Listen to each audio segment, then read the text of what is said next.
chegando pra te informar. São 8h35 desta terça-feira, 22 de julho. Vamos juntos até às 9h. Olha, gente, em meio a novas escaladas de violência e tensões históricas que atravessam gerações, o conflito entre Israel e Palestina volta a ocupar o noticiário internacional. Para entender as origens, os interesses em jogo e os desdobramentos deste impasse, a gente recebe agora meu querido amigo radialista e professor de história, Luan Narciso, para conversar com a gente. Luan, bom dia, seja bem-vindo. Bom dia, Guilherme, bom dia aos ouvintes da 101 FM. Cara, voltando aí, né, voltando de onde tudo começou na minha carreira no rádio, né? Tenho muita saudade desse local aqui e sentimento de gratidão, né, cara? Estamos aí visitando os amigos. Que bacana. Você continua no rádio, mas também expandiu os horizontes do conhecimento, né, Luan? Sim, quando eu estava aqui ainda... só um adendo. Bom dia ao Felipe e a Daia também, que nos fazem companhia aqui. Mas só um adendo. Então, na realidade, enquanto eu estava aqui no rádio, eu já fazia faculdade de História. Daí depois já migrei para Letras. Depois já migrei para Sociologia. E agora finalizando Música. Só faltou fazer teologia, tava um padre completo. Exatamente, quem sabe adiante, né? Eu falei isso porque quando eu quis ser padre, né, era um dos requisitos, sociologia. Eu não sabia desse detalhe da sua vida, Guilherme. Não tenho vocação para o celibato. Eu imagino. Mas, Luan, eu convidei você porque vi que você tem ministrado palestras sobre esse tema tão recorrente. Parece que é uma guerra que não termina nunca, né? Mas para a gente entender e essa relação Brasil-Israel, Palestina, que querendo ou não nos impacta de certa forma. Sim, diretamente. Como é que a gente pode começar essa história? Como começou esse conflito que também é abordado em uma de suas palestras? Na verdade, Gui, assim, cara, imagina um povo que literalmente se matava por causa da fé. E quando eu digo se matava, não necessariamente somente os árabes, mas também os judeus, como também os cristãos, né? A gente tá falando já das cruzadas do século XI ali, com os cavaleiros templários, ou no lado árabe do grupo dos Assassin, que eram chamados, né, popularmente de tomadores de haxixe, né, ou quem consumia haxixe, que deu origem à palavra assassino, né? Então eles tinham esse vínculo da fé, principalmente ao redor de Jerusalém, né? Mas isso começa bem antes, cara. Começa com a chegada de Abraão a Canaã, a terra prometida. Abraão, que vem da cidade de Ur, na Mesopotâmia, né? Mesopotâmia vem do grego mesos, meio, pótamos, rio. Por isso que hipopótamo é o cavalo do rio. Hipos, né? Cavalo, hípica, né? E assim por diante. Mas a chegada de Abraão até a Canaã, com isso também tem a dissolução dos dois filhos dele, né? Que era Isaac e Ismael. Né? Isaac deu origem ao povo judaico-cristão. Ismael deu origem ao árabe muçulmano. Então já começou ali essa treta, entre aspas. A dissolução familiar já começa ali. E aí o que acontece? Entre séculos e milênios, muitos povos foram líderes ou lideraram aquela região de Canaã e assim por diante. Essa região depois, com a passagem de Alexandre o Grande, com a passagem depois do Império Romano, ela deixou de ser chamada de Canaã, obviamente, e como houve diásporas. O que seria uma diáspora? A dispersão do povo hebreu, que vem de Abraão, que significa aquele que atravessou o rio, né? Mesopotâmia, terra entre rios. Começa por ali. Então a primeira diáspora acontece quando tem a primeira queda do Templo de Salomão, né? Século X, Salomão constrói o primeiro templo para monopolizar a presença de Deus ali. Claro que os tabernáculos continuaram a serem usados ao redor, mas monopolizou ali o Santo dos Santos. Com a invasão babilônica, no século VI a.C., além deles levarem os israelitas ou hebreus como cativos, eles também derrubaram o templo, né? A Arca da Aliança sumiu, entre outras coisas, né? E aí o que acontece? Com a ida como cativos dos hebreus para a Babilônia, aquela região de Jerusalém ficou dominada pelos babilônicos e também pelos árabes, né? Mas também era terra dos hebreus. Aí o que acontece? Com a invasão de Ciro, o Grande da Pérsia, olha que louco isso, cara. Porque na verdade a Pérsia, que hoje é o Irã, ajudou a libertar Israel e hoje eles têm essa treta, mas isso é uma outra história, né? Por causa do Ayatollah. Mas enfim, aí o que acontece? Com a libertação, isso durou 50 anos desse cativeiro na Babilônia, eles voltam e reconstroem o segundo templo com a ajuda de Ciro, né? Anos mais tarde, 70 depois de Cristo, com a revolta contra o Império Romano, que oprimia muito aquela região, principalmente os hebreus, né? o imperador Adriano, ele define que aquela região ia se chamar Palestina, porque deriva de Filistia, que é a terra dos filisteus, da onde vem Golias. Entendeu? E Israel é a terra de onde vem Davi. Então nós temos mais uma dualidade aí, mais uma briga. Davi e Golias. Mais um conflito. Né? Mais um conflito.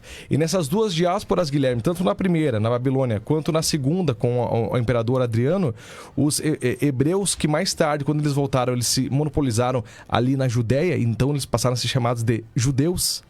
Então começa a segunda diáspora. Então eles ficaram... aquele povo ficou sem ter um local para ir. Então, aí acontece os avanços no final dos anos de 1800, ou seja, século XIX. Theodor Herzl foi um jornalista e líder do movimento sionista, que diz que temos que criar um Estado para os judeus, que viviam em todo o mundo, mas eram perseguidos desde a Idade Média. Porque, segundo a igreja da época, a igreja cristã da época, eles eram os culpados pela morte de Jesus, pela crucificação de Cristo. E aí o que acontece? Eles eram muito perseguidos. E, por outro lado, existiam bancos que só faziam negócios com judeus, porque o judeu tem uma prosperidade muito avançada. E os cristãos se sentiam também, ou árabes, se sentiam oprimidos financeiramente. E aí eles eram perseguidos também. Então aí acontece o movimento sionista. Aí beleza, vamos lá. Foi em 1917 quando a Liga das Nações deu o primeiro ok para criar o Estado de Israel. Eles pensaram primeiro em Uganda, né, África. Mas os hebreus ou judeus não concordaram. Né? Eles queriam a Terra Santa, né? A terra deles. E o que acontece? Aí beleza, então ok, vamos definir. Aí entra a Primeira Guerra Mundial. Então, depois que passar a Primeira Guerra Mundial, a gente vai definir. Aí chega a crise de 29 em Nova York. Então, era passar a crise. Quando passar a crise, aí nós vamos definir onde é que vai ser. Aí chega a Segunda Guerra Mundial. E aí eu não preciso nem dizer o que aconteceu com os judeus da Segunda Guerra Mundial. Aí sim, reforçou ainda mais com aquela Assembleia da ONU, que antes chamava Liga das Nações e fracassou, porque era para intervir e não deixar acontecer uma Segunda Guerra Mundial e não conseguiu. E aí, na Segunda Guerra Mundial após, aí na sessão presidida pelo brasileiro Oswaldo Aranha, né? Então foi definido a criação da partilha, a Resolução 181, que seria a criação de dois estados, o Estado Árabe e o Estado Judeu. Os judeus aceitaram esse novo Estado, os árabes não. E aí o que acontece? Foi declarado Israel, então, né, na verdade, esse Estado árabe, aliás, judeu, e aí eles escolheram um nome lá de origem lá atrás, o nome Israel, lá de trás, né, das tribos e tal. Então o que acontece? Do tempo das tribos, são os israelitas, atualmente do Estado israelense. Então tem essa diferença. Então aquele local ali, entre Jerusalém e a grande parte da Palestina, ela se transformou em Israel a partir de 1948 e já estourou a Primeira Guerra de Independência no dia seguinte. A gente percebe que ao longo dos anos, e eu tenho alguns conhecidos palestinos, quando você para falar sobre o assunto, é uma linha muito tênue. Completamente. Ah, você defende morte do palestino? Não. Defende morte do povo de Israel? Também não, né? Mas a guerra, infelizmente, ela ainda acontece. Além disso, além da questão religiosa, há também um conflito muito grande de interesses econômicos naquela região toda, porque um acaba dependendo do outro e um se torna refém do outro, de certa forma, né? Mas foi mais ou menos isso que aconteceu, porque ali depois, quando aconteceu a declaração, né, de Balfour, onde esse ministro ou secretário-geral do Império Britânico, que foi quem ficou responsável pela região da Palestina com a queda do Império Otomano, que era quem pertencia àquela região até o fim da Primeira Guerra Mundial, os judeus começaram a voltar já de uma maneira imediata. Só que o que acontece? Como é que os árabes receberam? Como eles tinham bastante recursos financeiros, os judeus, vamos começar a vender os assentamentos aqui. E até então para os árabes foi interessante, porque a questão financeira melhorou. Só que o que acontece? Não é só vir a família judaica ou judia, né? Vem também a cultura, vem também a religião. E aí que começaram os conflitos a se acentuarem. Só que aí depois, em 59, Yasser Arafat cria, né, o Fatah, que é um dos partidos palestinos, e aí depois, em 64, se cria a Organização de Libertação da Palestina para criar esse Estado árabe, né? E aí, como não alcança o objetivo, aí cria uma sub-ala chamada Partido Popular ou Fundo Popular de Libertação da Palestina. Os dois, tanto o Arafat como o George Habesh, eles tinham vínculo não teísta. Eles não queriam colocar tipo Alá dentro do partido, entendeu? Isso gerou revolta nos mais fundamentalistas e aí em 87 criam o Hamas, entendeu? E aí o que acontece? Yasser Arafat cria também o Estado da Palestina oficialmente em um congresso que teve na Argélia e coloca o nome, já que lá atrás da Filistia virou Palestina, então vamos usar, eles usaram Israel, vamos usar a Palestina então. E aí ficou definido como Palestina. Com a morte de Arafat em 2004, em 2006, o Fatah perde a eleição para o Hamas, cara. E o Fatah, ele é expulso de Gaza, de uma das colônias que ficaram pertencendo nesse acordo, entre aspas, da ONU para a Palestina. E aí ficou só a Cisjordânia pertencendo à Palestina e onde os seguidores do Fatah expulsaram o Hamas. Então, assim, de um lado da Palestina tem o Fatah e do outro lado tem o Hamas e eles não têm uma concordância, cara. Então, assim, eles não têm nenhuma definição entre eles. É um Estado desunido. Exatamente. Agora, a Dona Maria está ouvindo a gente, ela está pensando o seguinte, o que isso impacta na minha vida? E aí a gente tem a questão econômica da própria relação Brasil, Israel e Palestina, que é o que a gente tem visto hoje, que querendo ou não gera esses impactos de certa forma, né? Sem sombra de dúvidas, Guilherme, porque assim, o Brasil desde sempre tem muitos acordos com Israel, e principalmente no que se refere à tecnologia, né? E se eventualmente a gente vê agora essa questão das tarifas, enfim, se nessa maneira indireta em alguns aspectos já afeta, tu imagina uma maneira direta num conflito, onde tudo fica mais caro. A gente está falando de petróleo, está falando sobre questões de informática que vem de lá, estamos falando sobre equipamentos de medicina que vem de Israel também, né? Então, o que acontece? É muito importante que essa região não tenha conflito para nós, para que a parte econômica fique equilibrada e que não venha mais tão caro como outrora tem chego. E outra, se tem guerra e conflito, logo os canais fluviais, enfim, ou a questão de rota comercial aérea, ela também fica completamente comprometida devido a isso. Foi o que aconteceu, por exemplo, quando o conflito retornou entre Israel e Palestina, o espaço aéreo foi fechado, a gente teve muitos brasileiros querendo sair de lá para voltar para o Brasil, não conseguiam.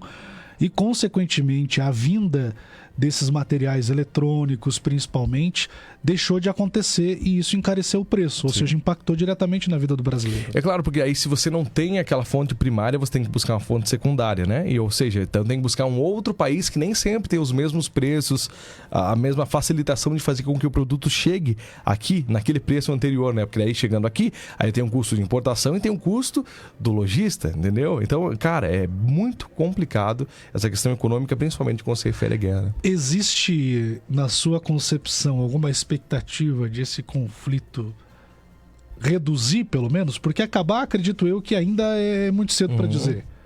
Cara, na verdade, assim, eu acho bem pouco provável. Reduzir até pode ser uma tranquilidade.